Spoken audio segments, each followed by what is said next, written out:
He is the king of bare knuckle, and on October 14th, I get the good feeling he might be fighting Logan Paul in England, just based on everything I know. I am always happy to speak to the man who drips platinum, Mike Perry. Mike, welcome back. How are you? Let's go, bro. I'm dripping. I like it. So let me start off by saying congratulations. Of course, you inked a new deal to stay with BKFC. I think a lot of us were kind of hoping it would get reached. You've been such a huge star for them. It's been a great partnership, but kind of tell me, like, how did this all come together and deciding to stick around with BKFC? Well, they made it very easy to stick with them. I do really enjoy the boxing, and having learned how to deal with the bare knuckle aspect of boxing, already having experience in it and having stepped foot in there a few times against some good fighters. I just, like I said, they made it really easy for me to choose them. Actually, they made it easy to say that they were the only choice. Yeah, I love hearing that. Obviously, there's a lot of reasons why you sign with the promotion, right? Like, you feel comfortable with the promotion, they're promoting you, they're treating you well, but they're paying you well. Can I imagine the compensation is making you happy? Because listen, you're providing for a family, you're a father to two kids. I mean, this is what you do this for. So can I imagine the compensation made you a happy man? Man, I have to say that they put about, like, seems like $8 million on contracts. So, I just go ahead and put that out there because fuck them. They gotta fight me now because I'm ready to make this money. I got this money on paperwork. I got this house I'm paying for. I got this family I'm paying for. I got all these expensive things going on. So, I'm ready to fight, promote, talk some shit, and punch some people in their face. You're a veteran, Mike. Obviously, you put on some incredible fights when you were in the UFC. But how much does it make you, like, happy that you find a place like BKFC that truly shows the appreciation, the willing to pay you what you deserve to be paid? Listen, we can go on and on about fighter pay in this industry. We could have a whole interview just about that. But do you appreciate that an organization like BKFC exists and they're stepping up to pay you what you're worth? Yeah, I do, and I'm grateful. I mean, when I started fighting, this was always my plan.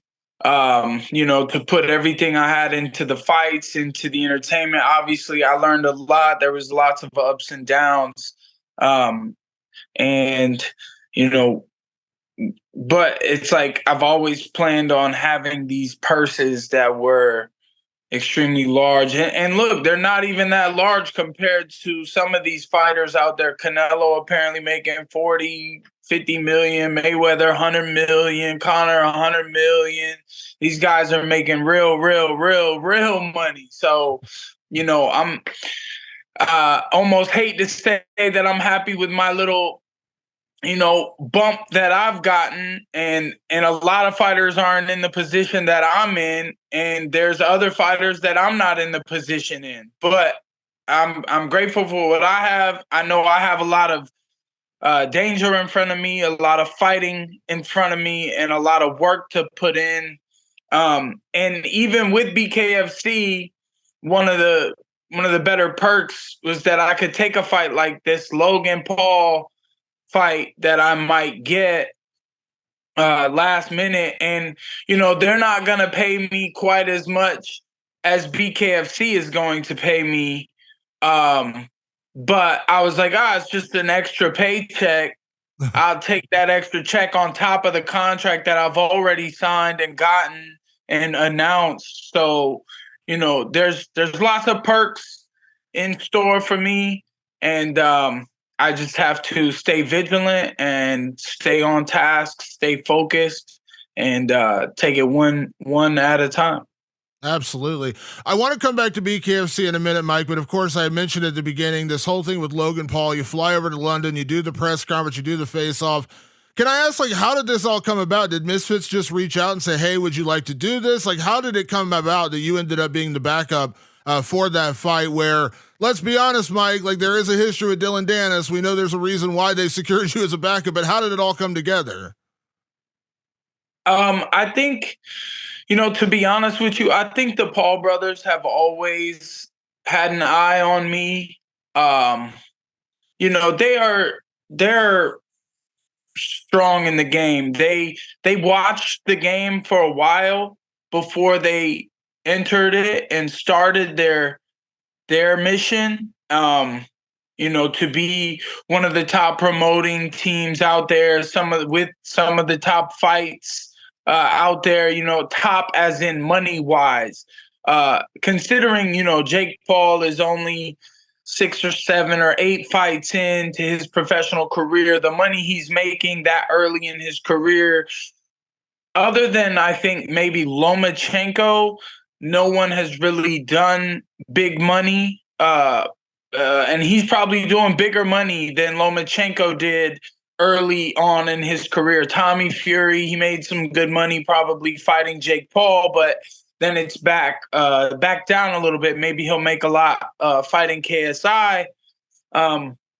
So, I just think that they've had their eye on me for a little while as far as my fighting style, as far as some of my trash talk. I've said a couple things about them, I guess, and I've seen them around here and there. I sparred Jake, and we've been talking about. Jake used my name as the backup fighter for him and Tommy. But then he didn't use me. He didn't pay me, and I believe that Logan is going to do those things because they flew me out. That wasn't for nothing. And I keep it professional. I mean, I am a professional. I'm not green up on stage just asking for attention. It's like I do this for real. Is when the ref says fight and shit changes, but until that point, it's like it's all speculation. It's like I'm just standing around waiting for my opportunity. Yeah, absolutely. What can I ask? Like, what do you make of Logan Paul? I mean, I don't know how much you've seen of him boxing. He's obviously had a couple of matchups. He had the fights with KSI. He had the exhibition with Mayweather, which is so hard to judge. I mean, no one's going to say that Logan Paul is as good of a boxer as Floyd Mayweather. That's ridiculous. But he had a huge amount of size and obviously, weight on him. It was an exhibition, whatever it was. But, he doesn't have the experience that Jake does. He hasn't been in there with as many high-level guys as Jake does, at least when you talk about, fight experience, overall fight experience. When you talk about guys like Nate Diaz and guys like that, what do you make of Logan Paul? You stared him down. I mean, I'm kind of curious. Like, what do you make of Logan Paul? As far as in the boxing ring, he fought Floyd, but Floyd is a lot smaller than I am. Floyd might be a lot faster than I am, but I mean, I'm a real challenge. I'm a real danger to him. I think if Dillon Danis doesn't show and I end up fighting him, I change people. They change after they fight me. They're a different man after they fight me. They're either, a lot of the guys that I have fought, they have changed for the better. They've become stronger, but I'm sure I knock a couple screws loose. And, I might knock a couple loose on Logan for sure, man. I plan to stop him if I'm the one fighting him. I don't know if you saw the odds that came out, but they put out odds for both fights, and Logan was a pretty heavy favorite to beat Dillon Danis, but you're actually the favorite over Logan Paul. So I think that, there's people showing you respect as far as the work and the body of work you put together in your career. And there's a reason why, like I said, I agree. You should be a favorite over Logan Paul, and he should be a favorite over Dillon Danis. I think that's fair. Yeah, I'm grateful that people can see the hard work that I'm putting in, and they've seen time and time again. I know I'm a little rambunctious on social media sometimes. I've gotten better. I'm known to be a partier, and but when it comes time to fight, I step in the ring. I'm in great shape. I definitely put the work in the gym and the training. So. And, the experience that I have in fighting, but also in boxing, these other guys, like when Nate fought Jake, Nate hadn't boxed. Silva did box. Silva boxed Chavez Jr. and he won. So that was pretty crazy that Jake got that win, and I've been kind of calling for that fight. And it's kind of been silence ever since, he called my name and said I was the backup fighter. So maybe if I beat his brother up, Jake will have, even though they don't really like each other, I don't know if he'll come to his brother's rescue.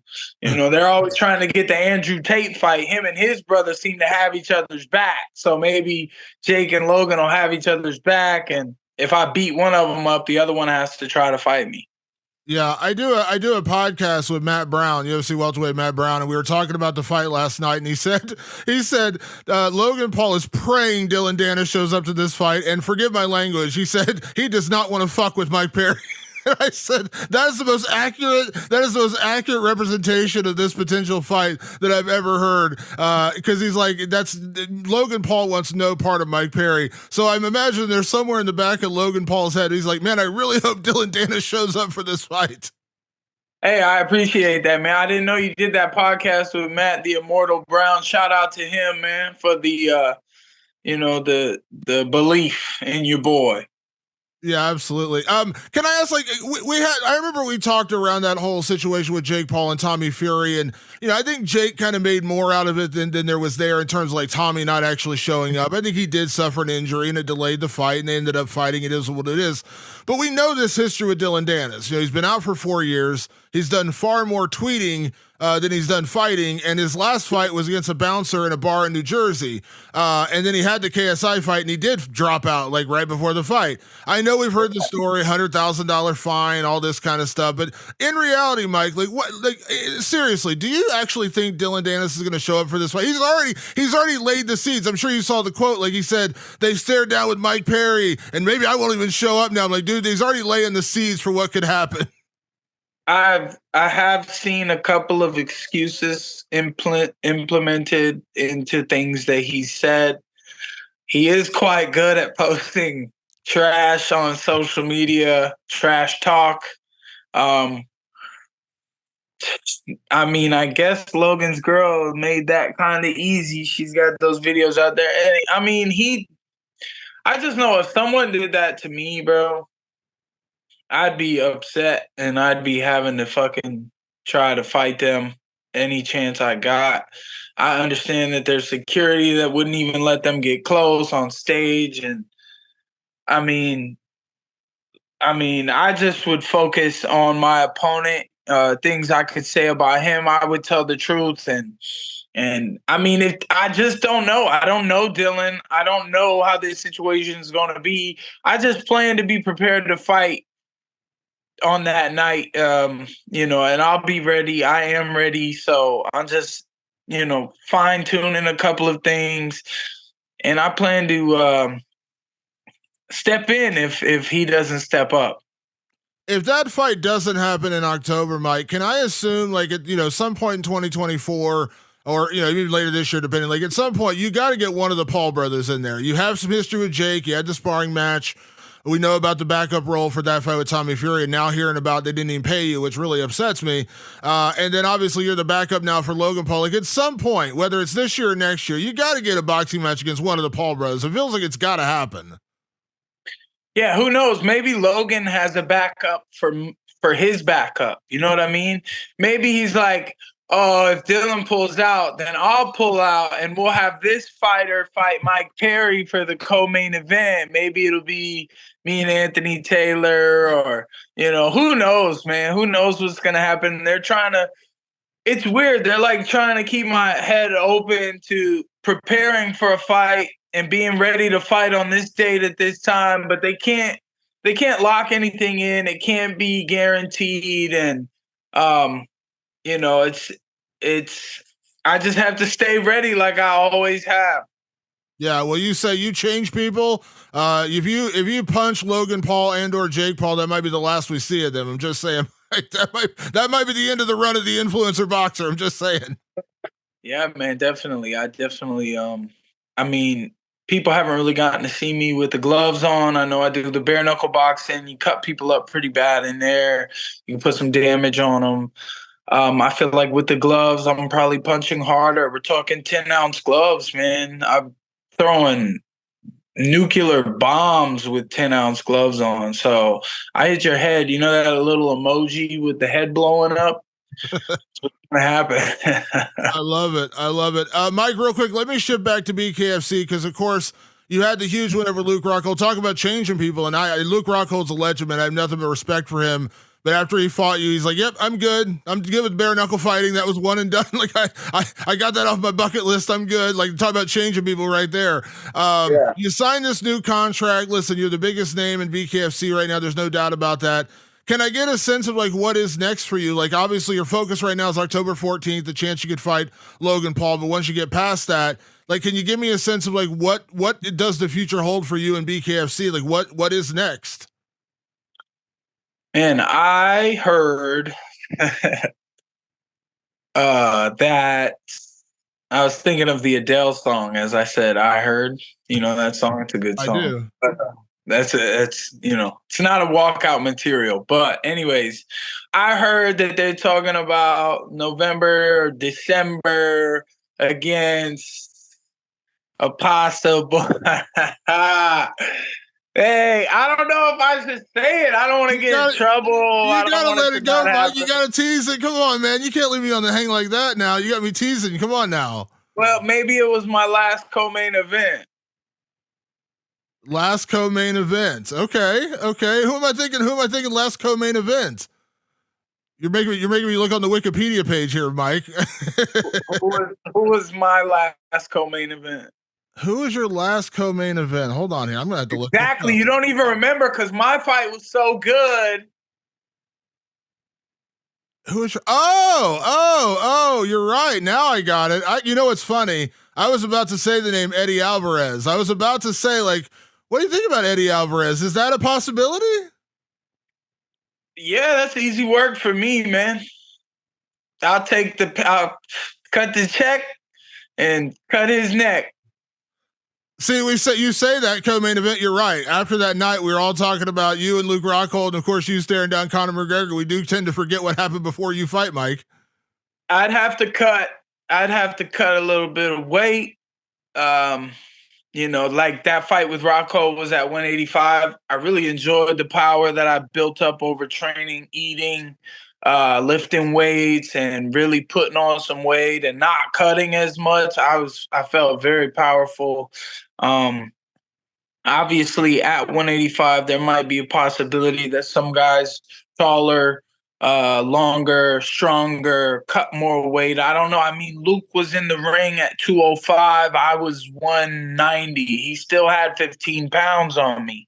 So, I don't really know if I was at peak performance, but if I meet him at a fair weight, and because I heard he's interested, he must have some chip on his shoulder or something, and I'll gladly send him into retirement.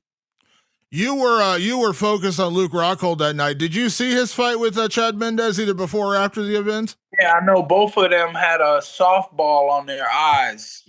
Yeah, so it was a good fight. I if I remember correctly that night, I feel like I remember scoring the fight for Chad, but it was close. I had zero problem with Eddie winning. It was a great fight. But obviously, listen, fighting, and listen, Chad Mendez, again, legend of the sport, but obviously a much smaller guy, right? Like he was a featherweight in the UFC. You were a welterweight. Do you feel like there's going to be a big difference in the way that Eddie Alvarez would fight Chad Mendez versus the way he would fight Mike Perry? Sure, I think so. But I mean, strategy might not make a difference there. Eddie looked bigger than Chad. Chad being the shorter fighter, maybe he had some angles that Eddie wasn't ready for to fight someone smaller. He's probably usually the smaller guy. And he did look bigger than Chad. So, maybe he wants to eat 3-4 times a day, pump some iron, and try to come up in size a little bit to meet me in the middle. Or if he wanted to come to 185, we could do that. But if he doesn't, maybe 75, I'll go back and, I'll knock him out. It's funny. Early in his career, he fought at welterweight. Like he was a welterweight early in his career, so I think like 180. Do it at 180. You know, make it in the middle because I guarantee he's cutting to 170. He ain't fighting. You know, he ain't walking around at 170. So 180. Right. That seems kind of fair. You got to cut a couple pounds. He's fighting around. You know, maybe around his walk around. I like it. That seems fair. I like where your head's at, Damon. Let's go. I love it. And you know what? Obviously, we're talking about Eddie Alvarez, but the cool thing I love about BKFC is even, you know, 2 of your 3 fights at BKFC have come out of nowhere. I mean, Michael Venom Page, who could have predicted that would happen? That fight was so incredible, such a great night, historic 6th round. You got and beat him in a legendary fight. Who would have imagined Luke Rockhold has been, you know, number 2? Like Luke Rockhold, UFC champion. No one saw that coming. So we're talking about Eddie Alvarez, but come on now, 6 months from now, we can only imagine the guys they might sign to bring in and fight you. And that's what I love about BKFC. You are in the BKFC business, but they are in the business of bringing you the biggest and best opponents. And I love that that's a possibility. Like, we can't even say names because something could change 3 months from now. Somebody could become available, and that's your next opponent. Very well said, sir. I couldn't have said it better myself. I love the shocking factor. We're here to shock the world. BKFC really wants to entertain, and they want to blow people's minds. I love it. Well, Mike, seriously, congratulations on signing the new deal, man. I'm very happy for you. While I was always hoping you'd go back to BKFC because I love watching you in bare-knuckle, dude, I was just really happy. I wanted you to get paid. I wanted you to get what you earned and what you deserve. I'm glad you are. I'm glad they're taking care of you. Like I said, I hope I actually get to see you fight Logan Paul in October because, you know, I like to see knockouts. I like to, you know, I don't know if Dillon Danis could do that, but I know Mike Perry could do that. So thank you as always for the time, Mike. You know, I appreciate it, man. Can't wait for October. Hopefully see you fight then. If not, see you before the end of the year in a bare knuckle fight once again. Thank you guys. Thank you everybody for watching. And shout out to my sponsors and my team, my managers. Shout out to Damon Martin, his show. And stay tuned, guys. I'm ready to fight.